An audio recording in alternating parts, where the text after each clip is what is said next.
Hello and welcome back to my YouTube channel. In today's video, I'm going to be talking about how you can graduate from grad school debt-free by utilizing one of these 3 techniques. This video is specific to helping professions, so therapists, social workers, marriage and family therapists, clinical mental health counselors, and even psychologists. This could apply. I personally graduated from my clinical mental health program completely debt-free, and I'm going to share a little bit about my experience and then a couple other ways that you could try and get through school with either minimal or no student loan debt. Hi, my name is Alyssa Powers, and I created this YouTube channel to teach you the things that grad school didn't so you can thrive as a mental health professional. Now, I am extremely passionate about this topic.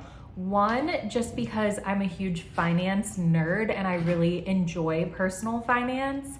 And another reason is that my mission for this channel is to help therapists enjoy their jobs and not burn out from the field. And I really do think that burnout can stem from the fact that therapists are so underpaid and that it's quite involved to become a therapist in the first place.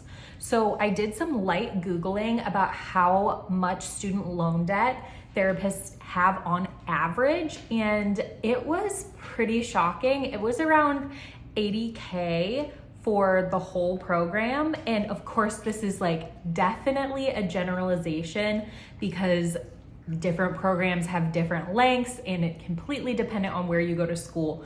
But it makes sense that that number is pretty high because it's very involved to go to grad school, and a lot of people cannot work full time and navigate going to grad school at the same time.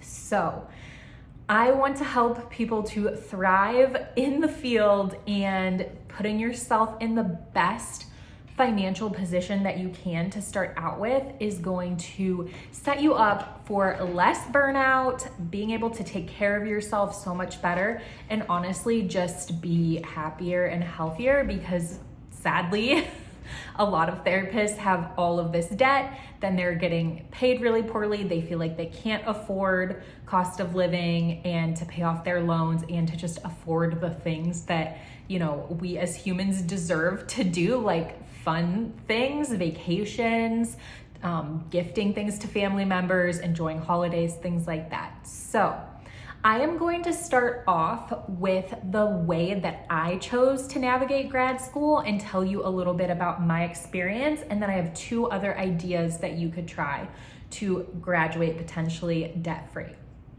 So the first method is the pay-as-you-go method, which doesn't sound super fancy, and it's not. But what I mean by that is working a job that allows you to make enough money to pay for school as you go.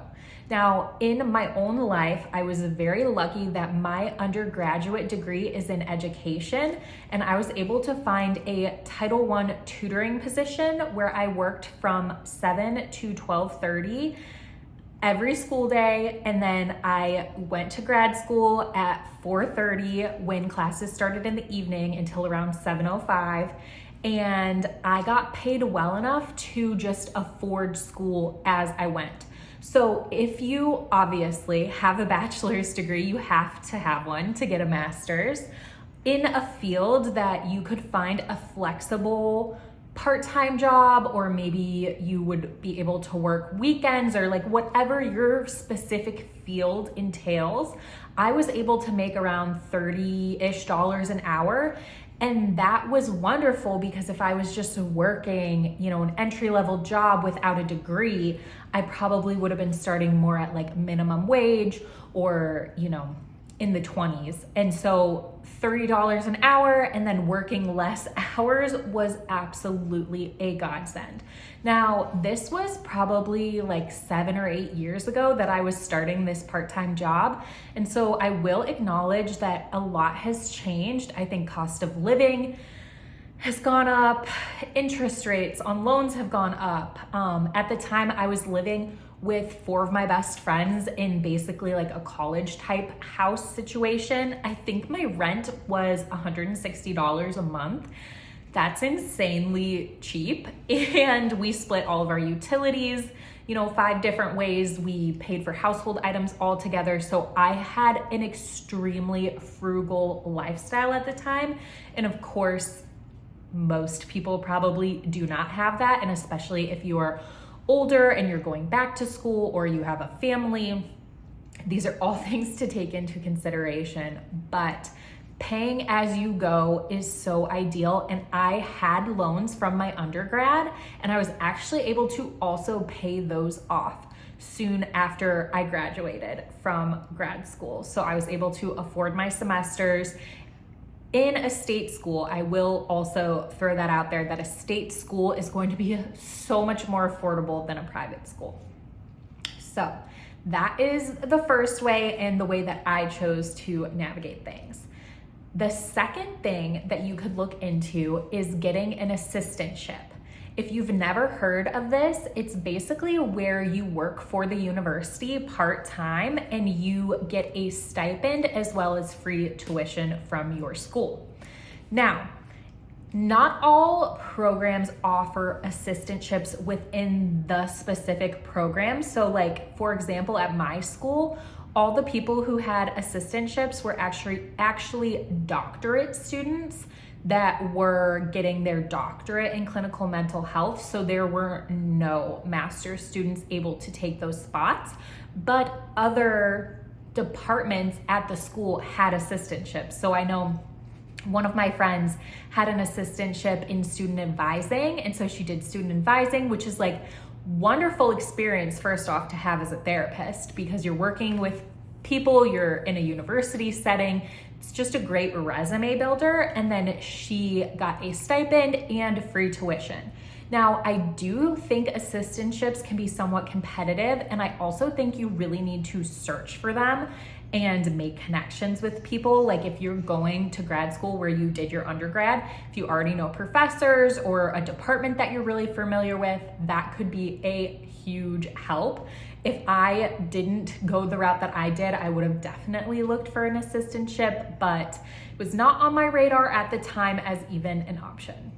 And then the last technique to graduate debt-free from school is to find a job that is willing to fund your master's degree.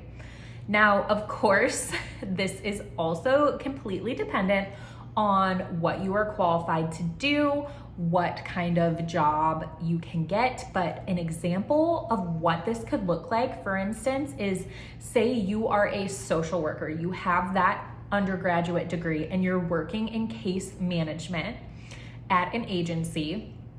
I know a lot of social workers who are able to get their master's degree in social work through their job that funds that program. So that is one way to do it. I would look into things like case management and maybe working in a hospital setting, basically working at places that are going to have the funds to send you to school. Would probably have to be pretty well established, big, conglomerates like hospitals, big agencies, things like that. But that could be hugely helpful. Also, some places just have like a tuition stipend. I know I live in Ohio, and the Cleveland Clinic, for their health professionals, if you're working there for a certain amount of years and you promise to do that, they will give you a stipend for school every single semester that you're in there. And of course, I'm sure there are like caveats. I don't know all the details of that, but Cleveland Clinic is like one of the best hospitals in the whole United States. And so they have things in place to help their professionals get more and more experience, degrees, all of that. So looking into that, especially if you already have an undergrad in potentially something like psychology, social work, any of the helping fields, I think you could be a really good fit to look for a job that's going to send you to school. So I hope that this video helped. I know that there's like no one clear way to get out of school debt free, and it is very overwhelming to navigate the financials of grad school because it is quite expensive. I know my semesters cost anywhere between $3,000 to $5,000 a semester, depending on how many credits I was in at a time. So typically when you first start, you're in more credits because you're just taking like the basic classes. And then when you get into your practicum and your internship, you're in much less classes because you're getting that like real world experience. So just putting my own numbers out there, I'm sure every school is somewhat different, but I went to a state school in Ohio that I would assume was on probably the lower end of things. So if you liked this video, please give it a like and subscribe. I love making content for therapists, and I will see you in the next one.